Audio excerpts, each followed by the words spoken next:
नमस्कार विद्यार्थी मित्रांनो, तलाठी फॅक्टरीमध्ये मी सागर सोनवणे तुम्हा सगळ्यांचं स्वागत करतो. मित्रांनो, तलाठी भरती लवकरात लवकर त्याची जाहिरात प्रसिद्ध होईल. ह्या जाहिरातीमध्ये आपण पाहतो की माजी सैनिकांसाठी विशेष तरतूद असते आणि माजी सैनिकांना ही एक सुवर्ण संधी म्हणून आपण त्याच्याकडे पाहतो. मग आता जे माजी सैनिक आहेत ज्यांनी देशासाठी सेवा बजावलेली आहे, अशा माजी सैनिकांना जर तलाठी भरतीची तयारी करायची असेल तर त्याचं परफेक्ट अभ्यास नियोजन लागेल. तर ते परफेक्ट अभ्यास नियोजन काय आहे ते आपण थोडक्यात समजून घेणार आहोत. बाळासाहेब शिंदे सरांच्या मार्गदर्शनाखाली आपण अभ्यास करत असतो. आपली बॅच सुद्धा सुरू आहे. जरा समजून घेऊयात की पहिलं माजी सैनिकांसाठी कोणती तरतूद केलेली आहे. बघा, दोन गोष्टी फार महत्वाच्या आहेत. पहिली गोष्ट आहे की माजी सैनिकांसाठी कमाल वयोमर्यादा ही 45 वर्ष इतकी राहील. हे सगळ्यात पहिला महत्वाचा मुद्दा आहे. जर तुम्ही खुल्या प्रवर्गातील असाल तर 38 आहे. खुल्या प्रवर्गातला जर माजी सैनिक असाल तर 45 पर्यंत आहे. म्हणजे वयाची शिथिलता तुम्हाला दिलेली आहे. त्यामुळं तुम्ही आता निवृत्त झालेला आहात, देशाची सेवा बजावलेली आहे आणि आता तुम्हाला तलाठी व्हायचं आहे, ग्राम महसूल अधिकारी व्हायचं आहे, तर वयाच्या 45 वर्षापर्यंत सुद्धा तुम्ही ते देऊ शकता. आता याच्यामध्ये माजी सैनिकांना आरक्षण सुद्धा आहे, पण ते कोणत्या माजी सैनिकांसाठी आरक्षित असलेल्या पदांवर भरती करताना युद्ध काळात किंवा युद्ध नसताना सैन्यातील सेवेमुळे दिव्यांगत्व आले असेल तर अशा माजी सैनिकांना 15% राखीव पदांपैकी उपलब्ध पदांवर प्राधान्य असेल. म्हणजे माजी सैनिकांना जितक्या जागा राखीव असतील त्यामध्ये जर एखादा माजी सैनिक ज्यांना दिव्यांग आलं असेल युद्ध असताना किंवा नसताना तर त्यांना प्राधान्याने 15% जागा दिल्या जात असतात.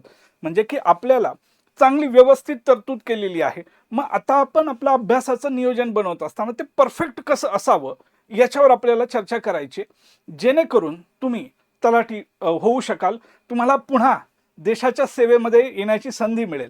आता बघा काय आहे परीक्षेचं स्वरूप पहिल्यांदा समजून घेऊ मित्रांनो. आपल्याला 4 घटक सांगितलेले आहेत. पहिला घटक आहे मराठीचा, दुसरा घटक आहे इंग्रजीचा, तिसरा आहे सामान्य ज्ञान आणि चौथा घटक आहे बुद्धिमत्ता चाचणी आणि अंकगणित.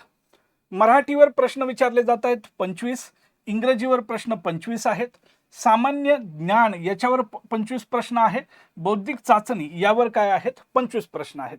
बरोबर, बौद्धिक चाचणी आणि अंकगणित याच्यावर 25 प्रश्न. वेळ मिळतो आपल्याला 2 तास, म्हणजे जवळपास 120 मिनिटांमध्ये आपल्याला हा पेपर सोडवायचा आहे. जर आपण याचं चर्चा केली तर इथं आपल्याला हे अशा पद्धतीने दिसतं. 25% सिलेबस हा मराठीचा, 25% इंग्रजीचा, 25% आपण म्हणूयात गणित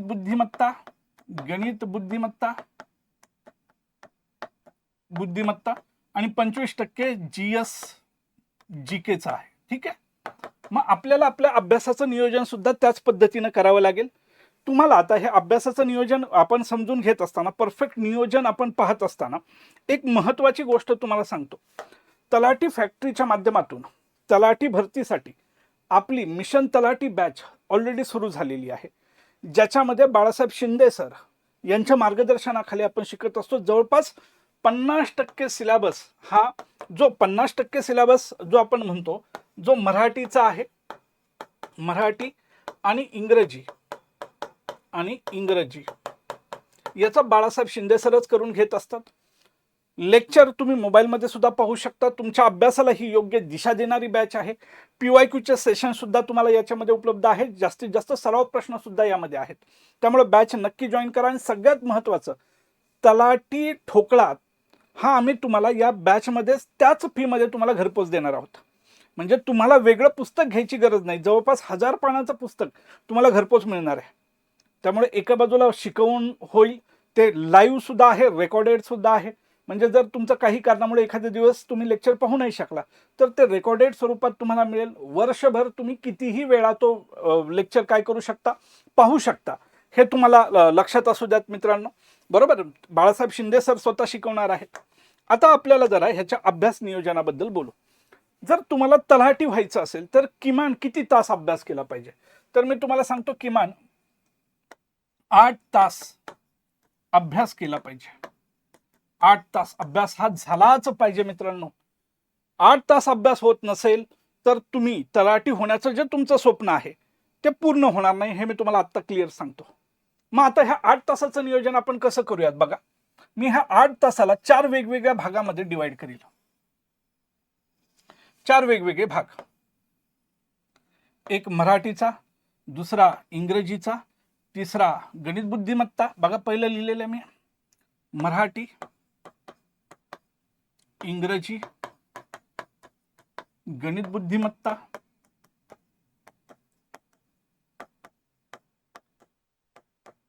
आणि जीएस जीके. जीएस जीके, ठीक आहे ना. हे आता दररोज तुम्ही अभ्यास करत असताना किमान 2 तास हा अभ्यास मराठीचा झाला पाहिजे. आता हे पहा, मी 8 तास रोज अभ्यास झाला पाहिजे हे म्हणत असताना त्याच्यामध्ये वर्गातले लेक्चरचे तास ह्याच्यात जोडलेले नाहीत. लेक्चर हा वेगळा भाग आहे. लेक्चर दररोज 2-3 तास लेक्चर असेल, ते सोडून तुमचा 8 तास अभ्यास झाला पाहिजे. आता मी असं का म्हणतोय की कारण की स्पर्धा खूप आहे.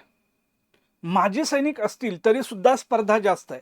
आणि जर तुम्हाला स्पर्धेत टिकायचं असेल तर तुम्हाला लेबर जास्त द्यावी लागेल, जास्त वेळ अभ्यास करावा लागेल, जास्त वेळ कष्ट करावे लागतील. 2 तास, कारण की आपला 25% सिलेबस हा मराठीचा आहे, तर 2 तास अभ्यास हा मराठीचा झालाच पाहिजे. आणि मराठी विषय असा आहे मित्रांनो की जो तुम्ही व्यवस्थित केलात, म्हणजे की व्यवस्थित सर जे शिकवतायत ते ऐकताय, त्यानंतर तुम्ही तो टॉपिक वाचन करून घेताय, त्याचे PYQ करताय आणि त्याच्यानंतर सराव पाहताय, तर तुम्हाला मराठीमध्ये 25 प्रश्नांपैकी 23 ते 24 प्रश्न बरोबर येऊ शकतात. आणि मराठीचे जितके जास्त प्रश्न बरोबर येतील तेवढे तुमचा स्कोर जास्त असेल आणि तुम्ही इतरांपेक्षा पुढे असाल, हे लक्षात ठेवायचं. म्हणजे मी इथं म्हणतोय की संधी हा टॉपिक तुम्ही पाहताय, तर तुम्ही काय केलं पाहिजे, पहिलं काम केलं पाहिजे की त्याच्यावरचे PYQ पाहिले पाहिजे, प्रिव्हियस इयर क्वेश्चन पेपर. आपल्या ॲपमध्ये 1 रुपयामध्ये आपण सगळे PYQ दिलेले आहेत. पहिले PYQ पहा, त्याच्यानंतर आपण म्हणतो की लेक्चर, सर जे शिकवतायत ते लेक्चर, म्हणजे लेक्चरमध्ये सर संधी शिकवतायत, तुम्ही PYQ पाहून घ्या, लेक्चर करा, त्याच्यानंतर वाचन करा आणि त्याच्यानंतर प्रश्नांचा सराव करा. प्रश्नांचा सराव करा म्हणजे की आपल्याला 4 टप्प्याने पुढे गेलं पाहिजे. PYQ 1, दुसरा भाग लेक्चर करण्याचा, तिसरा भाग वाचनाचा आणि चौथा भाग प्रश्नांचा सराव. म्हणजे संधी हा टॉपिक मी जर घेतोय तर तुम्ही काय होतं, विद्यार्थ्यांच्या बाजूने काय होतं की ते बाजारातून कुठलं तरी पुस्तक घेतात आणि फक्त तो जो टॉपिक आहे, उदाहरणार्थ संधी, तो वाचतात आणि म्हणतात झालं माझा तो टॉपिक संपला, प्रयोग माझा टॉपिक संपला. पण तसं नाही होणार, स्पर्धा जास्त आहे. त्यामुळं तुम्हाला त्या स्पर्धेत टिकायचं असेल तर ही जी मी पद्धत सांगतोय, ज्याला मी परफेक्ट नियोजन म्हणतोय, ते फार महत्वाचं आहे. समजतंय का तुम्हाला? या पद्धतीनं आपण पुढे गेलं पाहिजे, तरच तुम्ही ह्या स्पर्धेत टिकू शकाल. आता 2 तास तुम्ही मराठीला दिले तर 2 तास तुम्ही इंग्रजीला दिले पाहिजेत. आता इंग्रजीचं काय होतं, जनरली आपल्याला इंग्रजी अवघड जात असतं. मग इंग्रजीमध्ये जसं मी इथं म्हणतोय की मराठीमध्ये तुम्ही 25 प्रश्नांपैकी 22-23 प्रश्न बरोबर आणू शकता, तर इंग्रजीमध्ये माझं म्हणणं आहे की तुमचा हा इंग्रजीचा अभ्यास जो आहे तो आणि त्यातून मिळणारे जे मार्क असतील ते सरासरीपेक्षा जास्त असायला पाहिजेत. सरासरीपेक्षा जास्त म्हणजे तलाठ्याचा पेपर झाला आणि 25 प्रश्नांपैकी, इथं पण 25% सिलेबस आहे आणि 25 प्रश्न आहेत, बरोबर. आणि त्या परीक्षेमध्ये सरासरी 15 मार्क मिळाले आहेत लोकांना, तर किमान तुम्हाला त्याचे 3 मार्क जास्त असायला पाहिजेत. म्हणजे 18-19, सरासरी 20 मार्काची असेल. म्हणजे तलाठी भरतीचा पेपर दिल्यानंतर विद्यार्थ्यांनी इंग्रजीचे प्रश्न सोडवले आणि विद्यार्थ्यांना सरासरी 20 मार्क पडलेले आहेत, बरोबर. इंग्रजीमध्ये 20 प्रश्न बरोबर आले, त्यांचे मार्क नाही, प्रश्न. तर तुमचे किमान 2 तरी बरोबर आले पाहिजे. सरासरी प्रश्न बरोबर आले 17, तुमचे 20 तरी आले पाहिजेत. अशा पद्धतीचं अभ्यास नियोजन असलं पाहिजे. आपली जमेची बाजू कोणती आहे ती आपल्याला ओळखता आली पाहिजे आणि ती वाढवता आली पाहिजे. आणि दुसऱ्या बाजूला जी वीक गोष्टी आहेत त्या केल्या पाहिजेत पहिल्यांदा. म्हणजे बरेच लोक म्हणतात की काय नाही बाबा सर, आम्हाला इंग्रजी फार अवघड जातं, मग शेवटाला बघू. मग शेवटाला गेल्यानंतर लक्षात येतं आता अभ्यास, परीक्षा जवळ आलेली आहे आणि आपला अभ्यास भरपूर राहिलेला आहे. मग अशा वेळेस मग तो विषय सोडून देतो आपण, ते टॉपिक बाजूला काढतो. आता तो तुम्ही विषय सोडून दिला म्हणून काय परीक्षेत प्रश्न विचारले जाणार नाहीत का? प्रश्न तर विचारलेच जाणार आहेत. तुम्ही एखादा टॉपिक सोडून दिला आणि त्याच टॉपिकवर प्रश्न पडला तर काय? त्यामुळे ह्या गोष्टी महत्वाच्या आहेत. तुम्ही ऑप्शनलला कोणतीच गोष्ट टाकू शकत नाही. तुम्हाला ते करावं लागेल. तुम्ही नाही केलं तर दुसरं कोणतरी करणार आहे आणि तो चांगला मार्क घेऊन जाणार आहे. हे व्यवस्थित लक्षात ठेवा. स्पर्धा परीक्षा, तलाठी होणं ही सुद्धा एक स्पर्धा परीक्षाच आहे आणि याच्यात टिकायचं असेल तर तासांच्या भाषेत अभ्यास वाढवला पाहिजे. म्हणजे 1 तास वाढवले पाहिजेत आणि दुसरा स्मार्ट वर्क पण करता आला पाहिजे. मग तुम्ही म्हणाल सर स्मार्ट वर्क काय? हे बघा इथं सांगितलंय. हा स्मार्ट वर्क आहे. PYQ लेक्चर सरांनी शिकवलेले, त्यातलं वाचन आणि सराव प्रश्न. PYQ तून काय कळतं? परीक्षेला काय विचारलं गेलंय. आणि सराव प्रश्नांमधून काय कळतं? काय विचारलं जाऊ शकतं. आणि या दरम्यानचा अभ्यास म्हणजे तलाठी होणे. हे कळलं पाहिजे. हे ज्याला व्यवस्थित कळतं तो मार्क घेतो. ठीक आहे. आता हा झाला दुसरा भाग आपला. तिसरा भाग आपण जो सांगतोय तो आहे गणित आणि बुद्धिमत्तेचा. आता इथं पाहायला गेलं तर तसं तर हे 2 घटक आहेत. गणित वेगळा घटक आहे आणि काय म्हणूयात आपण बुद्धिमत्ता वेगळा घटक आहे. आणि याच्यावर दोघांना मिळून प्रश्न येणार आहेत 25. बरोबर. तर माझा तुम्हाला सल्ला असेल की तुम्ही दिवसातले हिथं सुद्धा 2 तास अभ्यास हा झालाच पाहिजे. पण तुम्ही काय करा, गणिताचा अभ्यास करताय सध्या तर गणितच पूर्ण करा व्यवस्थित. मग गणिताचा सगळे टॉपिक पाहून घ्या. 2023 मध्ये ज्या 57 शिफ्ट झाल्यात त्यामध्ये पहा कोणकोणत्या टॉपिकवर प्रश्न विचारलेले आहेत. ते टॉपिक हायलाईट करा आणि गणित बाजूला काढा पहिलं. आणि गणित करत असताना एक गोष्ट इथं फार महत्वाची, इथं जास्तीत जास्त प्रश्न सोडवा. म्हणजे तो टॉपिक वर्गात सरांनी शिकवलेला आहे, तुम्ही समजून घेतलेला आहे आणि जास्तीत प्रत्येक टॉपिकवर किमान 100 ते 150 प्रश्न तुमचे सोडून झाले पाहिजेत. आता जास्तीत जास्त प्रश्न सोडवण्याने काय होतं की जास्तीत जास्त टाईपचे प्रश्न आपण सोडवतो. जास्त प्रश्न सोडवल्यामुळे काय होतं की तुम्हाला तो प्रश्न वेगानं सोडवण्याची सवय होते आणि वेळेमध्ये आपला पेपर कव्हर होतो. मी तुम्हाला एक प्रश्न दिला गणिताचा, तुम्ही 10 मिनिटं सोडवत बसला. बघा सर मी सोडवला 10 मिनिटात. अरे पण तू 10 मिनिटात सोडवलाय. तुला परीक्षेत एक प्रश्न सोडवायला 10 मिनिटं नाही मिळणार. तुला 100 प्रश्न सोडवायला 120 मिनिटं मिळणार आहेत. म्हणजे 1 मिनिट 20 सेकंद एवढा तुला वेळ मिळणार आहे. मग 1 मिनिट 20 सेकंदात गणित वाचायचंय, समजून घ्यायचंय, सोडवायचंय.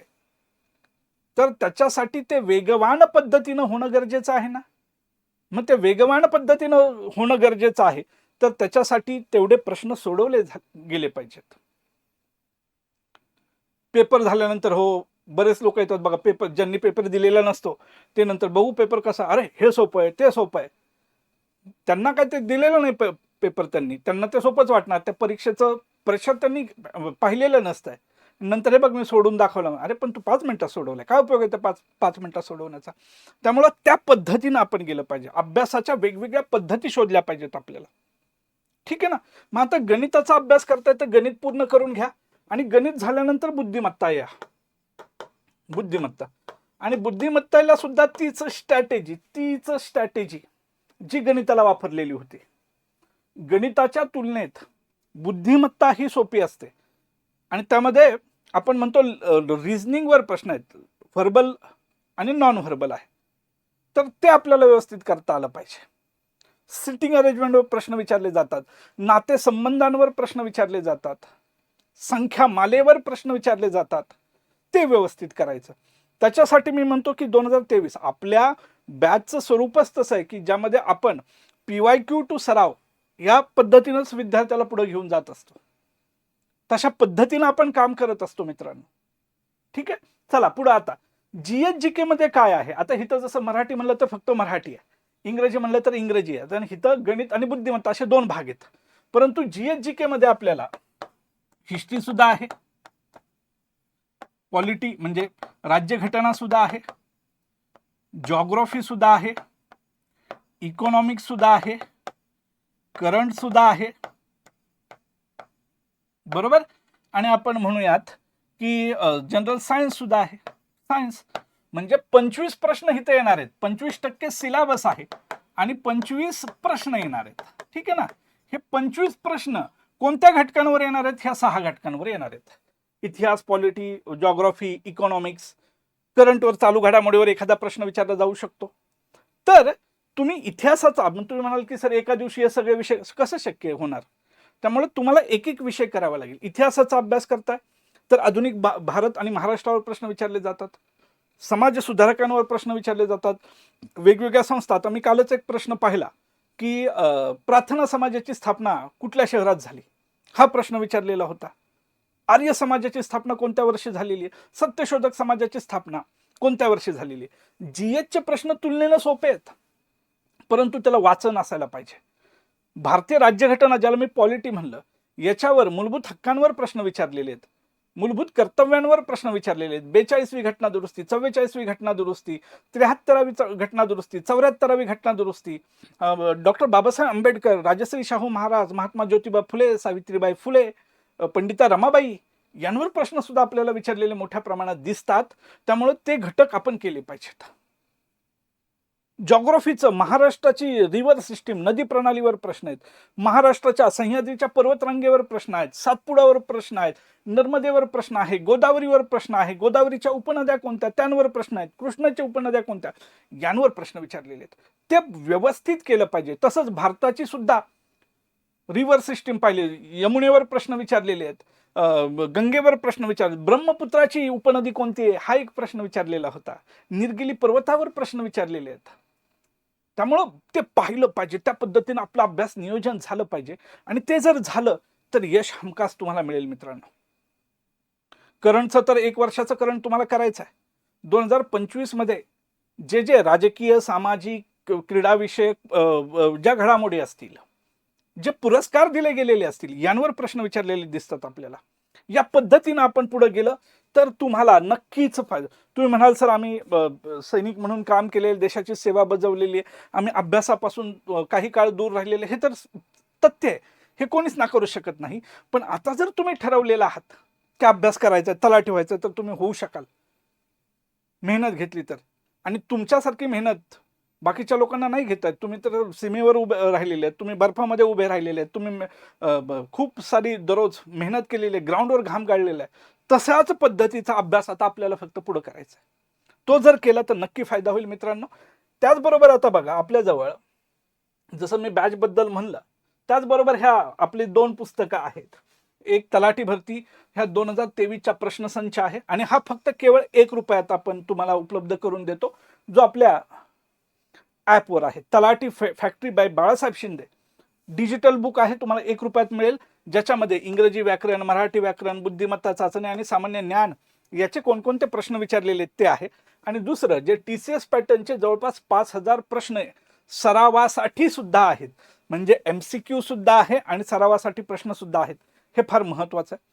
बॅच सुरू झालेली आहे, लाईव्ह प्लस रेकॉर्डेड स्वरूपाची आहे. नक्की जॉईन करा. तुम्हाला याच्याबद्दल काही प्रश्न असतील की सर बॅच कशी परचेस करायची, तर मी तुम्हाला एक संपर्क क्रमांक देतो. संपर्क क्रमांक आहे 9226 01 81 81. या नंबरवर तुम्ही संपर्क करू शकता आणि तुमच्या मनात जे काही प्रश्न असतील बॅच परचेस करण्याविषयीचे काय तुम्ही विचारू शकता. तुम्हाला शुभेच्छा. आत्ता थांबूयात. धन्यवाद.